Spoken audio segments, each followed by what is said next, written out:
فَاعْتَزِلُوهُنَّ وَابْتَغُوا مَا كَتَبَ اللَّهُ لَكُمْ وَكُلُوا وَاشْرَبُوا. اب سحری کا حکم آ گیا. وَكُلُوا وَاشْرَبُوا حَتَّى يَتَبَيَّنَ لَكُمُ الْخَيْطُ الْأَبْيَضُ مِنَ الْخَيْطِ الْأَسْوَدِ مِنَ الْفَجْرِ. اور کھاتے رہو اور پیتے رہو یہاں تک کہ تمہارے لیے فجر کے وقت کے اعتبار سے سفید ڈوری سیاہ ڈوری سے بالکل علیحدہ ہو جائے. اصل میں اس کو بعض صحابہ نے تو سمجھا کہ یہ لغوی معنی اس کے لیے لیے کہ آپ اپنے تکیے میں ایک سفید دھاگا رکھ لیا اور ایک کالا رکھ لیا اور دیکھتے رہتے تھے. جب یہ سفید اور کالا علیحدہ علیحدہ نظر آنے لگے تو پھر روزے کا رکھنے کا وقت شروع ہو چکا اور اب کھانا پینا بند کر دیا جائے. فرمایا گیا یہ مراد نہیں ہے. یہ جب پاؤ پھٹتی ہے تو اس کے اندر ایک سفید سی لکیر جو ہے افق کے اوپر آتی ہے. یہ ہے مراد کہ وہ جو سفید لکیر ہے وہ ظاہر ہو جائے اور وہ رات کے اختتام کا گویا کہ ایک اعلان اور علم بن جائے. تو وَكُلُوا وَاشْرَبُوا اب اس کی جو ہے بڑی تاکید کی گئی. تَسَحَّرُوا فَإِنَّ فِي السَّحُورِ بَرَكَةً. سحری ضرور کیا تھا اور یہ در حقیقت برکت کا ذریعہ. یہ بھی آپ نے فرمایا ہمارے اور یہود کے روزے کے مابین جو فرق ہے وہ سحری ہے. یہ سحری چونکہ روزہ جو ہے وہ فجر سے لے کر اور غروب آفتاب تک ہے.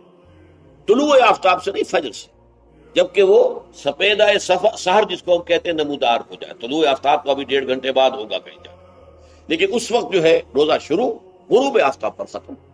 اس حوالے سے اس سے پہلے کھانا پینا، اور اس میں بھی فرمایا گیا کہ بعض لوگ بہت زیادہ احتیاط کرتے ہیں، وہ صحیح نہیں ہے. اس لیے کہ فجر کے لیے اذان جب دیتے تھے تو اس میں بعض حضرات ذرا جلدی کرتے تھے. حضور نے فرمایا کہ نہیں دیکھو یہ ذرا جلدی کر دیتے ہیں. اگر تم میں سے کسی کے ہاتھ میں پیالہ ہے، ابھی وہ کچھ کھا رہا ہے، اذان ہو گئی ہے، تو وہ اپنا پیالہ پورا کر لے. اس میں بھی تشدد کی ضرورت ہے. جیسے کہ اس سے پہلے ہم پڑھ چکے یسروا ولا تعسروا یرید اللہ بکم اليسر ولا یرید بکم العسر. اللہ تمہارے ساتھ آسانی چاہتا ہے، سختی نہیں چاہتا. تو اسی طرح فرمایا وَكُلُوا وَاشْرَبُوا حَتَّى يَتَبَيَّنَ لَكُمُ الْخَيْطُ الْأَبْيَضُ مِنَ الْخَيْطِ الْأَسْوَدِ مِنَ الْفَجْرِ ثُمَّ أَتِمُّوا الصِّيَامَ إِلَى اللَّيْلِ. پھر اب روزے کو پورا کرو رات تک. إِلَى اللَّيْلِ میں پھر بڑی بحثیں ہوئی ہیں.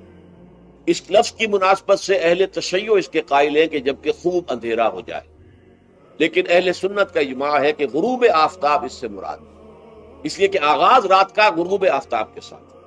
اور اس میں بھی احادیث کے اندر آیا ہے کہ تعجیل کرنی چاہیے. بعض لوگ وہی جو میں نے عرض کیا کہ تقویٰ کے تحت جو ہے جیسے کہ سفر میں بھی روزے رکھتے ہیں یا 104 بخار کے درجے میں بھی وہ روزہ قضا کرنے کو تیار نہیں ہوتے، ایسے ہی وہ تاخیر کرتے ہیں اپنے تقوی کے حساب سے. کہیں ایسا نہ ہو، کوئی غلطی نہ ہو جائے، کہیں یہ نہ ہو جائے، کہیں وہ نہ ہو جائے، تو پھر اس کے اندر وہ افطار میں. تو آپ نے فرمایا کہ قوم جو ہے اسی وقت میں صحیح رہے گی جبکہ وہ افطار میں عجلت سے کھا. یعنی سحری کے اندر بہت زیادہ جلدی کرنے کی ضرورت نہیں.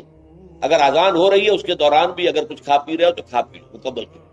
اسی طریقے سے افطار کے اندر جو ہے وہ تاخیر کرنے کی ضرورت نہیں. سورج